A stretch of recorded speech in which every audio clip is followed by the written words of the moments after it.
Welcome to Books for Success. Today, we're delving into the wisdom within the Iliad by Homer. The Iliad, circa 8th century BC, is one of the oldest and most important works of Western literature. Attributed to ancient Greek poet Homer, the epic poem recounts the final days of the Greek siege of Troy. At the center of the story is Greek war hero Achilles, who has to beat back the Trojan enemy, struggle against meddling gods, and vie for recognition among his fellow Greeks. Before we begin, subscribe and ring the bell for notifications if you want to keep receiving the knowledge of book summaries about health, wealth, love, psychology, and much more. Don't be shy about dropping your book suggestions for us to summarize. Also, you can use this video as an audiobook summary. Let's grow and succeed together. What's in it for me? Dive into a true classic of Western literature. Homer, the Iliad. The Iliad, one of the two main works of ancient Greek poet Homer, is widely regarded as one of the foundational works of Western literature. Although it was written almost 3,000 years ago, probably in the 8th century BC, it remains popular with readers all over the world today. This is no surprise given that it's essentially the blueprint for the superhero stories we still love today. The Iliad is an epic tale of the final days of the Greek siege of Troy, featuring intrigue and betrayal, quarrels between gods and men, and epic battle scenes. The narrative centers on Greek warrior Achilles, but features an infinite supporting cast of other war heroes, gods and mythological figures. The Iliad consists of 24 books, each describing different episodes in the last days of the war. It features 15,693 lines of verse and was probably first written down in Homeric Greek, a mix of several different Greek dialects. To this day, scholars debate whether the story was written by Homer himself or was part of a larger oral tradition.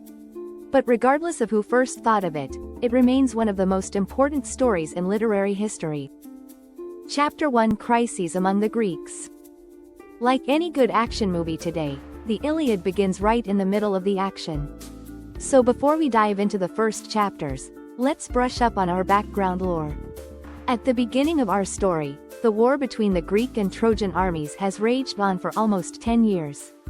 The Achaean army, made up of many smaller Greek armies, is besieging the city of Troy in what is now Turkey. They are led by Agamemnon, king of Mycenae. The Trojans are led by their king, Priam. Homer begins his epic Iliad with an invocation to the muse. He asks her to sing of the rage of Achilles, the bravest, toughest and best of all the Greek warriors. Then he plunges us into the middle of a quarrel between Achilles and King Agamemnon. The problem? During one of the Greeks' raids on a local town, Agamemnon has selected a young girl named Chryses as booty for himself. Naturally, her father Chryses is not amused. He comes to the Greeks to get his daughter back, but Agamemnon rejects his offer for ransom. Unfortunately, Chryses is a priest of Apollo, a pretty powerful god. Apollo backs his devotee by sending a plague on the Greeks. After 9 days of plague, Achilles has had enough. He calls an assembly to convince Agamemnon to return Chryses. This leads to a big fight between them. Agamemnon says that he'll give Chryses back, but only in exchange for Achilles' captive, Briseis. This is deeply offensive to Achilles, who has shed blood and sweat for this human war prize. Furious, he declares that he will no longer fight for Agamemnon. Chryses is indeed handed back to her dad and the plague ends, but in turn Agamemnon's messengers come to take Briseis. Desperate, Achilles asks his mother Thetis for help. As a minor sea nymph goddess, Thetis has a link to Zeus, king of the gods. She convinces Zeus to cause the Greeks to start losing so that Agamemnon will take Achilles back on better terms. Zeus sends a dream to Agamemnon, suggesting a new attack on Troy. After 9 years of bloody battles, he overestimates his men's enthusiasm for another one. But war hero Odysseus manages to help him boost morale. The Greek armies advance on the Trojan plain. Paris, son of Trojan leader Priam, proposes to fight Greek leader Menelaus in single combat to end the war. This makes sense because the two are rather guilty of causing the whole thing. Menelaus' wife Helen, the most beautiful woman in the world, either ran off with or was abducted by Paris. The duel between the rivals commences and Menelaus beats Paris. But goddess Aphrodite saves Paris at the last second, forcing an apparently reluctant Helen to make love to him. Stat. God King Zeus is growing tired of the humans' antics and tries to persuade goddesses Hera and Athena to help make peace. But the goddesses are not too fond of the Trojans and pursue their own ideas. Athena persuades a Trojan archer to shoot Menelaus, deflecting the arrow at the last second. She knows that this is enough to break the Greek-Trojan truce. Now the real fighting begins. Chapter 2 Warring Heroes. Once the truce is broken, the Greeks and Trojans restart the fighting with new vigor. In the books that follow we learn of the heroic exploits of two of the most important Greek and Trojan warriors. One of them is Diomedes, a Greek commander. With help from the goddess Athena, Diomedes goes on a rampage, managing to kill a bunch of Trojans in battle. He even beats Aeneas, one of Priam's sons, but Aphrodite intervenes to save him. Furious, Diomedes attacks her, killing one of Aeneas' associates and wounding the goddess. So Apollo, who has sided with the Trojans, sends war god Ares to defeat Diomedes. Ares is joined by Priam's other son Hector, but Diomedes still has the goddess Athena's help. They manage to wound Ares and knock him out of action. The Greeks are enjoying some success now, but they haven't reckoned with Hector, who rallies the Trojan troops and manages to prevent a rout, that is, a retreat. We learn about the heroes on the enemy side as well. Back in Troy, Hector urges his people to pray and make sacrifices to the gods in order to ensure victory. But he doesn't seem so sure himself. When he leaves again for battle, he parts with his wife Andromache and their young son as if for the last time. The gods have planned a duel between Hector and a Greek.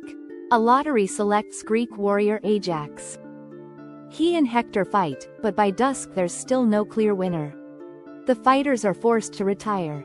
Once more, the Trojans quarrel about returning Helen. Paris makes a generous offer to return everything he took from the Greeks to end the war, except for Helen. Naturally, the Greeks refuse the deal. The two sides manage, however, to agree on a truce in order to collect and bury their dead. The Greeks use the opportunity to start building a defensive wall and ditch to protect their camp and ships. Chapter 3 The Greek Retreat. The fighting continues, and it's not looking good for the Greeks. God King Zeus predicts that the Greeks will continue losing until Achilles returns to battle, but he warns his fellow gods not to interfere. Speaking to goddesses Hera and Athena in particular who have taken a liking to the Greeks. Luckily for them, the goddesses have no intention of listening to Zeus. As night falls, breaking off the second day of fighting, Trojan leader Hector is full of confidence. He and his men camp out on the plain right in front of Greek defenses. With good reason, the Greeks are growing desperate. Agamemnon's advisor Nestor urges him to apologize to Achilles. So Agamemnon draws up a new offer of compensation, including giving back Briseis, and sends an embassy to Achilles. Achilles has been hanging out with his companion Patroclus, somewhere far away from the action. The embassy, consisting of war hero Odysseus among others, is supposed to persuade him to return to battle, but their pleas fall on deaf ears. Achilles is still sulking. He tells them he'll only return to battle if the Trojans attack the Greek ships. Back at camp, Odysseus has to report this failure. Diomedes scoffs that they might just have to keep fighting, but Agamemnon is still pretty worried. Unable to sleep, he calls a midnight council to consult with the men. Nestor suggests sending a nighttime spying mission to the Trojan camps, and Diomedes and Odysseus volunteer. Across the plain, Trojan leader Hector has the same idea, and sends one of his men to spy on the Greeks. But Diomedes and Odysseus catch the Trojan spy, milk him for information, and kill him. They then slaughter a camp of sleeping Thracians, a Balkan tribe that has allied with the Trojans. But they can't bask in glory for long. In the morning, Hector rejoins the battle. Agamemnon, Diomedes and Odysseus are all wounded in the bloody combat that follows, and the Greeks are forced to retreat. Achilles' buddy Patroclus comes to check in on the Greek camps, and Nestor urges him once more to convince Achilles to return to battle. The Trojans are so close to the camps now that they have to continue their attack on foot. They storm the Greek defensive wall, managing to smash considerable parts of it. Finally, Hector is able to bring down the main gate. The Greeks have to flee back to their ships. Sea god Poseidon takes pity on their sorry fate. While Zeus is not paying attention, he spurs on the Greek warriors to fight back. He gets some extra support from Hera, who seduces Zeus to sleep so that Poseidon can keep helping the Greeks. But Trojan leader Hector refuses to turn back his men. In the bloody battle that ensues, hundreds of Greeks and Trojans are killed. Hector himself is wounded by Greek warrior Ajax and has to be carried back to Troy. When Zeus wakes up, he is furious to find out about Poseidon's treachery and calls him back immediately. In order to restore balance, he sends out Apollo to help the Trojans. With the god on their side, the Trojans once again breach the Greek defensive wall and the battle now reaches the ships. Patroclus' tragic death upon learning how much trouble the Greeks are in. Achilles' comrade Patroclus begs Achilles to allow him to return to battle in Achilles' stead. Patroclus' tragic death. Achilles agrees and even allows Patroclus to wear his armor. Patroclus arrives just in time. Ajax has been forced into retreat and the Trojan army has started setting fire to the Greek ships. Patroclus leads the Trojans back into battle and wreaks considerable havoc. He even manages to kill Trojan ally Sarpedon, son of Zeus. Despite Achilles' warning not to pursue the Trojans, Patroclus beats them back all the way to the gates of Troy. There he is attacked by Apollo and a Trojan named Euphorbus. Euphorbus stabs Patroclus and Hector finishes him off. He then takes the precious armor from him. As he lies dying, Patroclus prophesies that Hector will die at the hands of Achilles. The Trojans grab hold of Patroclus' dead body and attempt to take it back to Troy, but the Greeks won't let them get away with it. Another bloody battle ensues in which Greek warrior Menelaus manages to kill Euphorbus. With Athena's help, he manages to drag Patroclus' body back to the Greek side. The fighting is broken off when a thick mist descends upon the battlefield. When Zeus lifts the mist, the Greeks continue to retreat. Messenger Antilochus is sent to Achilles to give him the bad news. When Achilles finds out about Patroclus' death, he weeps so loudly that his mother takes notice deep in the sea. She and her fellow sea nymphs come to weep with him. She also warns him not to go after Hector because she's foreseen that his own death will follow soon after. But Achilles is determined to return to battle, help bring Patroclus' body to safety and, as a little bonus, kill Hector. The only problem is that he has no armor to wear, so Athena bathes him in a brilliant protective light. Radiating rage, Achilles stands next to the Greek defensive wall and lets out a battle cry. The Trojans are so terrified that they temporarily forget about Patroclus and the Greeks manage to bring his body to safety. But Hector remains convinced that Zeus is on their side and urges his men to continue the attack in the morning. Back in the Greek camp, Patroclus' body is washed, anointed and clothed for the funeral ceremony. Achilles laments his friend's death, now also foreseeing his own. In a last-ditch effort to protect her son, Thetis goes to blacksmith god Hephaestus to fetch new armor for her son. Chapter 5 Achilles' bloody rampage. The fourth day of combat begins with Thetis delivering Achilles' shiny new armor. But Achilles is still too depressed over his friend's death to be excited about it. He doesn't even care when Agamemnon returns Briseis to him. He also doesn't care when one of his horses Xanthus prophesies his death, as horses are wont to do in Greek mythology. Achilles has his eye on the prize. He wants to return to battle immediately. But Odysseus insists that the men need to eat a proper meal first. Achilles refuses to eat, but Athena secretly feeds him ambrosia and nectar, giving him some extra strength for the upcoming bloodbath. Finally, Achilles leads the men back into battle, with flashing armor and newfound confidence.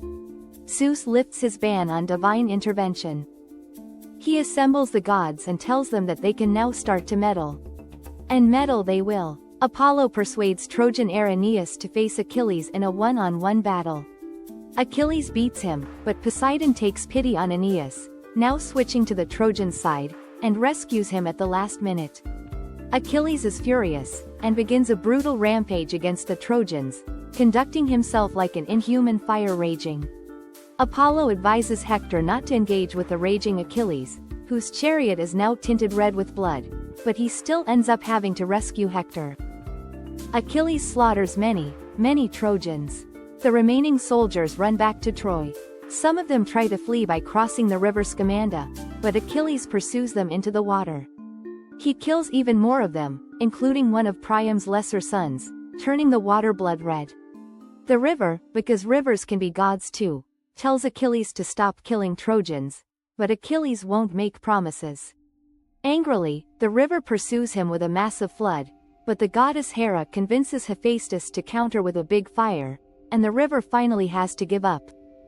The gods are now fighting each other too. Ares lunges at Athena, but she hits him with a stone. She then attacks Aphrodite, forcing her to retreat. Poseidon challenges Apollo, but the latter refuses to fight over mere mortals. Goddess Artemis calls Apollo a coward, and Hera hits her. Artemis runs to Zeus, crying. Exhausted, the gods return to Olympus, except for Apollo.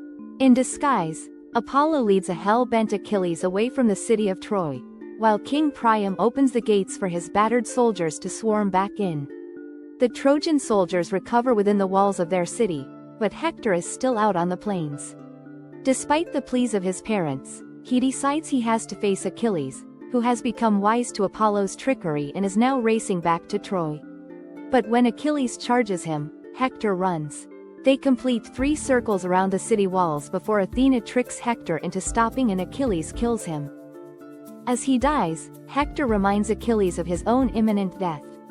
Achilles takes back his armor. Against Greek custom, he then abuses Hector's dead body, dragging him back to camp behind his chariot. The Greeks have withdrawn to their ships and are still mourning Patroclus. Patroclus's funeral games commence, including a chariot race, boxing, wrestling and armed combat, but they hardly lift Achilles' spirit. He cannot sleep over all the guilt and pain and resorts to dragging Hector's body around Patroclus's tomb. Achilles has been mistreating Hector's body for 11 days now, and the god Apollo has had enough. He pleads with Zeus to intervene and Zeus tells Thetis to tell Achilles to return the body. Achilles agrees, so the god Hermes helps Hector's father Priam to enter the Greek camp to retrieve his dead son's body in exchange for gifts. The encounter between Achilles and the Trojan king is more respectful than you'd imagine. They even have dinner together. Back in Troy, Hector's body is cremated and a funeral feast is held in Priam's palace. This is where the Iliad ends. Final words. The Iliad is an epic poem about the final days of the Greek-Trojan War. It centers around Greek hero Achilles, the greatest of all the Greek warriors. Over a disagreement with Greek leader Agamemnon, Achilles decides to back out of the fighting. Despite the heroic efforts of other warriors like Diomedes, Odysseus and Ajax, and the help of powerful gods like Poseidon, Athena and Hera, the Greeks are forced to retreat. Hector, son of Trojan king Priam, becomes confident of victory and the Trojans charge the Greek ships. This leads Achilles' friend Patroclus to join the battle in Achilles' stead. Patroclus manages to fight back the Trojans, but ends up being killed by Hector. Riddled with guilt, Achilles returns to battle and goes on a bloody rampage against the Trojans. He manages to chase down and kill Hector. He then abuses Hector's body, until he's told off by his goddess mother in the name of the other gods. Hector's body is brought back to Troy and the Greeks seal their victory. Thanks for being part of our insightful voyage. If our summary piqued your interest, we encourage you to dive into the complete book for a deeper understanding. Don't forget to like this video, subscribe for more content if you're new here, and share it with others who might find it valuable. Keep on reading, discovering, and advancing until our next adventure.